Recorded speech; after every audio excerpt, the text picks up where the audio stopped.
I was conducting an interview with Andrea Marshall, who's known as Queen of the Mantas, on another podcast that I do, a co-host with Dr. David Ebert, called Beyond Jaws. And in that podcast, Andrea brought up a great question. It's the question I think you should ask yourself if you're looking for a marine biology job.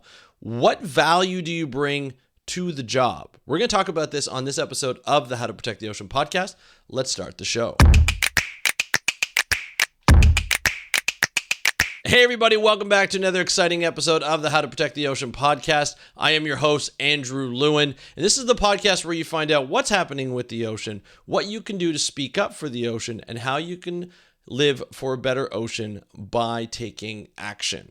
And today's episode is all about taking action and almost speaking up in a way that you can really grow in the way you communicate with the ocean. So it's a little bit of both, the speak up and actually taking action. So it's a lot of fun. We're going to talk about jobs. We're going to talk about getting a job, but we're also going to talk about the way you can speak up for the ocean within your job. It's almost like bringing that a little extra something to your job, which is the whole framing of this video, the title, this podcast. It's the question that you have to ask yourself when you apply to a job is, what value do you bring to that job? And I know that's kind of a weird question because when I asked myself the first time, I was like, well, hold on a second. I've never really thought about applying to a job that way. What value do I bring to this position that I'm applying for? All I think about when I look at a position is evaluate it for myself. What value does that job bring to me? What value does it bring to my career? What's it going to do for my career?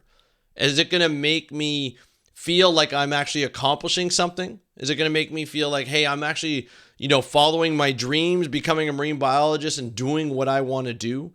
Because there are a lot of different jobs out there for marine biology, marine science, marine conservation. It's very, very different. That you can go to policy, you can go into the business aspect, you can go into a lot of different things, field work, you can go into data analysis, data modeling, you can go nonprofit route, you could go to taking more action, going the policy route. There's a lot of different avenues that you can follow. And that's why when we talk about marine biology, we talk about marine conservation, a lot of times we'll say, what field are you in? Where's your focus? What do you focus on within the marine science and conservation world? And that's something that not a lot of us think about when we think about the jobs that we want to do is like, hey, how do you contribute to your field? How do you contribute to the position that you're applying to? Because I talk to a lot of people who are looking for jobs, and it's a frustrating process. It's not an easy thing to do. In fact, a lot of people have to switch fields altogether, switch out of marine biology because they are having trouble finding a job. Either they're not applying right, or they didn't get the right background, or they didn't, have the right experience, or what have you. They're just not getting answers back on their applications. And that's frustrating because, look, it's not easy to live in this world these days. It's not easy to pay bills. It's not easy to buy food. It's really difficult. And so you only have a certain amount of time before at some point people are going to ask you, hey, what are you going to do with your life if you can't do marine biology? We've all been there. A lot of us have anyway. I know I have. I found a lot of different ways to live, around not being a marine biologist or not working as a marine biologist, but also working as a marine biologist in communications. And it's something that, I look back on and I say, hey, when I ask the question, hey, what value do I bring to a certain position, or what value do I bring to a certain field? I'm actually doing that right now. Being in science communication, doing this podcast, doing this video podcast or show, whatever you want to call it, I'm doing what I do best. My contribution, my value to the science community, to the science communication community is doing this podcast, is helping people within science communication, is getting the message out there and trying to change people's behaviors by doing this work. But a lot of us don't really ask the question when we apply to a job, when we work for somebody else. It's always like, what benefits do they have? How much are they going to pay? What kind of work am I going to be doing? Am I going to like this work? Do they have a good culture at this job? And these are all legitimate questions. There's no doubt about that. But when you apply to a job, you have to say, what can I bring something unique to this position? Can I bring something unique to this job? And case in point is the job that I work in right now. I work for a software company. I'm not going to name that company, not because I don't want you to know. It's just I don't want to bring that into this at this point. I just want to keep it separate. I love working where I work. It has nothing to do with marine biology, but in fact, it's just a fun thing to do. My boss is amazing. I've talked about this before on the podcast. My boss is amazing. The work culture is great. I work remote. I work like a hybrid, so I work remotely as well as I work in the office. My office is 10 minutes away. The people are wonderful. I get to meet a lot of different people, and it's a fun time. I really enjoy the work. I enjoy talking to people because I'm in kind of a communications role. I'm in a customer success, customer experience role, and I really enjoy it. But I bring value to that position, not from a customer success point of view, but the extra stuff that I do. I like to communicate. I like to facilitate or host webinars. I like to host podcasts, which I just put out a podcast. The value that I bring to my team that I work within, I'm not the boss of my team, but the team that I work in, the value that I bring is I communicate, right? I actually go on to webinars and I facilitate webinars, whether it be something that I run on my own once a month or something that with the team, but I'm in charge of it, or if I'm just doing a one-off webinar for the sales team and I'm hosting that for them. That's what I bring. The value I bring is I have this ability, and I still don't know why, but people like the way I communicate. I'm still trying to find that confidence within the behind the microphone, but I enjoy it. And I think that's what it comes out through my energy and the way I speak and the way I communicate. And that's fun. I enjoy that because I get to do what I like to do for a company that I really like, and I get to bring my own value. So it almost empowers me to do what I want and get better at what I do. And so that's the value I bring. But I never really thought about it that way until my boss, who, like I said, is amazing, and that I'm not sucking up because she's probably not going to hear this, but she empowers me to bring that to her, like to the team. That's what's nice about this. And so I'm like, okay, I'm going to bring it to the team because somebody has confidence in me to doing this type of work. So I'm like, damn right, I'm going to do that.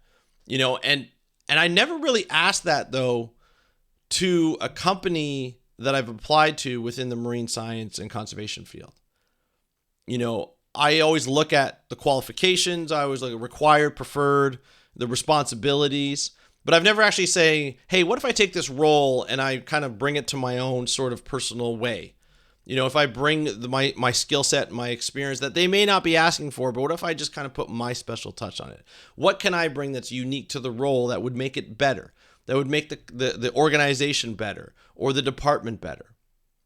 That's what I like to do within the role.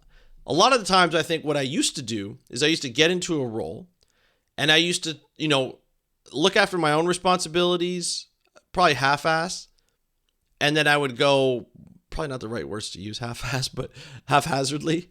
And then I would say, oh, I want to do this, and I want to go outside this, and I want to go outside that. But then when I got it, I wouldn't do either job well or either task well because I was separating myself.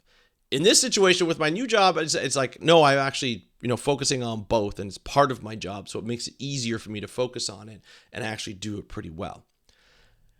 So I think that's what you need to do is when you think about applying to a job is you need to start looking at the uniqueness of what you can bring, right? And you got to remember that a degree in marine biology is just the basics, or the degree in marine science, or degree in policy, or marine law, whatever you bring to the table from a basic point of view, like your degree, that's just the start. That's just the basic, because most people will have some sort of environmental degree or some sort of marine or biological degree, right?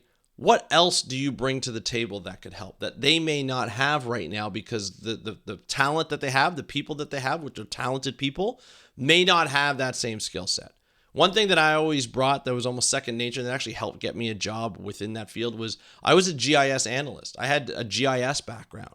Right? Digital mapping and database, management. I had that background, and that was a background that kept me employed for a long time. Even when I couldn't get a job as a biologist, but as a GIS analyst, I got a job at that. And that helped me further my career. That helped me get into something different that I never expected and allowed me to get better at that skill that I had, at that diploma that I had. But that was the extra stuff. I was a biologist, but they weren't using me as a biologist. They're using me as a GIS analyst because that's the skill that I brought to that table. That was the value that I brought to the table. they had biologists, but it was great to have a biologist who had a GIS background, right? Who was educated in using GIS and was able to apply that with a biology mindset. That was the best part of it, is I just didn't make maps or manage the database.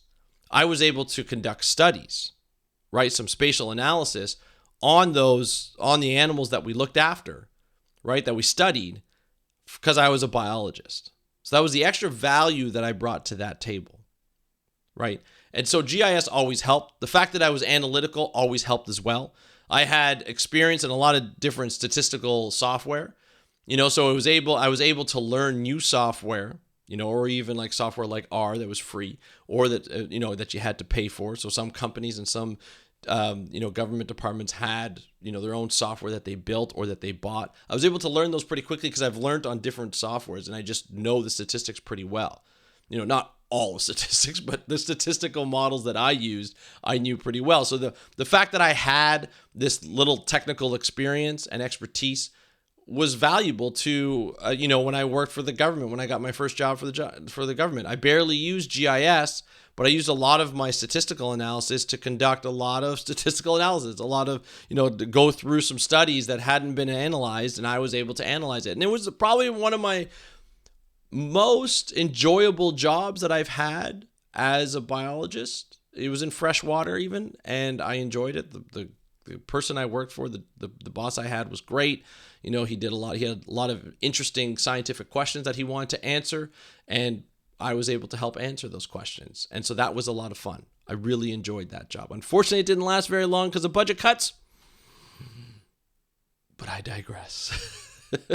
Not a great point in my life having to worry about budget cuts on a federal government department. But regardless, it was still, the value that I brought to this position. And so I think a lot of the times when you're an early career scientist and you have a degree, like an undergraduate degree or maybe a master's or even a PhD, in a PhD you almost bring your own value because you're specializing in something that's unique. But you really have to think, if you have a master's or you have an undergraduate degree, you really have to think about what you can bring. What extra skill can you get, if you're able to get it, that can really go ahead and you can really do it. Now, Andrea Marshall, the queen of the Mantas, her extra skill was this interview that I did for Beyond Jaws podcast. I'll put the link in the description below or in the show notes if you're listening to the audio podcast. Her extra skill set was she learned how to dive at a young age. She was 12 when she got her certification. But then she got her dive master and instructor and technical diver by the time she was 18. So she did it when she was a teenager. So she couldn't work as a marine biologist. She didn't have the education of a marine biologist at the time, but she could do everything a marine biologist could do within the water. And she taught other people how to dive from all different aspects. And so when it came time for her to do research on manta rays, she not only had the experience to dive, but during that time, she really worked on her ability to take underwater photos and underwater video. And so she was able to communicate what she's watching and share what she's seeing underwater. Whale sharks, manta rays in Mozambique. And what was interesting about her, what the value she brings is not only the technical experience of being able to scuba dive and being able to take pictures and wonderful videos underwater, which is a skill in itself, but she also had this stubbornness in a good way, right? When she wanted to study manta rays in Mozambique, which there was virtually no data on, if there was any, she went to her supervisor and said, "No, that's silly. You're not gonna study that." And he goes, "I don't know why you would want to study that. You don't want to study it." And she said to herself, "Oh, okay. Well, I still want to study them because I think we need to know about them. So I'm going to go and I'm going to get data on it. And then I'm going to come back and show you that data." And she never told him that, but this is what she's thinking in her head. She did that, left for a year or two, came back and showed the data. It's like, I'm going to do my PhD on this subject matter. And she did. And if you listen to the interview, when the interview comes out in a few weeks, it's wonderful because that seems to be the theme in her career, even as a kid. A lot of people would talk about her and talk to her about marine biology and be like, "Hey, you're not going to make a lot of money as a marine biologist. You probably won't be able to pay for your bills and things like that." She was like, "Okay, well, all right, I get what you're saying, but I still want to become a marine biologist." This tenacity, the stubbornness all the way through her life led her to be called the queen of the Mantas, studying manta rays, studying whale sharks, co-founding her own organization with her husband, and being able to study manta rays and megafauna, other large animals underwater on her own, her own sort of purview. Not only is she a scientist, but now she's a business owner of a nonprofit organization, a major nonprofit organization, right? Because people said, oh, you know what? You shouldn't start a nonprofit organization. Most of them, 90% or more, don't even survive. And she's like, oh, okay. It's almost like that show. What was it? How I Met Your Mother. That's it. And Barney. Right, Barney, the character Barney, every time someone said something that they thought was impossible, he would say, what? Challenge accepted. Right? And that's exactly what she did. And that was her unique aspect that she brings to marine science. If you tell her, hey, there's no way you can get data on whale sharks in the Indian Ocean, she'll be like, well, we'll see about that. Right? She just does it. She tries it. She does it. She may not succeed every time, but she tries it because you or me said it couldn't be done. And it could be. And she shows it. So I think that's her extra value that she brings to the position that she has on her own. It's her organization, her and her husband and a group of people and a board of directors. And she's built this to not only, do it for herself, but do it for other people and support other people's livelihoods as well. And they bring their own uniqueness to, the marine, the Marine Megafauna Foundation. Great organization. Great science. Andrew's a great scientist, but she really got me thinking about how you should think about when you apply for jobs. Is what do you bring of value to your position? That's what you should think about. And if you don't think you bring something of value that's unique that nobody else can bring, go out and get that skill. Go out and get that diploma or degree or whatever that might be, because that could help. Or even just a certification in scuba diving or whatever that might be. You want to do something, bring that uniqueness, bring that skill set already to the position and make it your own, right? Make it so unique that they're like, hey, you brought this to the position. You made it better. You brought it in a different way that we never thought you could. It's not easy, but you're able to do it. I was able to do it in a completely different field, and I'm having a great time. It makes the position so much more rewarding, even if it's in something completely opposite of what I do or what I went to school for, right? So think about that. What value can you bring to your position, to the position that you want, to the position that you're applying for? Put that down as a skill and as something unique that you can bring to the position and tell them about it. They may say, hey, we've been looking for someone like this for a while, or we've been wanting to do this study, and now we can if we bring, this person on. And so I want you to think about that, and I want you to let me know what you think about that. You can leave a comment in the description or leave a comment below if you're watching the YouTube. If you're watching this on YouTube, it's still taking me a while to get used to that. Or if you're listening to this on the audio on your favorite podcast app, listening to the audio version, you can hit me up on Instagram. And if you're listening to YouTube, you can hit me up on Instagram too, at How to Protect the Ocean, at How to Protect the Ocean. Or if you want to email me, you can go to speakupforblue.com/contact. You can just fill out the form, email me. It goes right to my email. I can answer you back, no problem. And that's the end of today's episode. Good luck in your job hunting. I'm your host, Andrew Lewin. Thank you so much for listening to this episode of How to Protect the Ocean podcast. Have a great day. We'll talk to you next time. And happy conservation.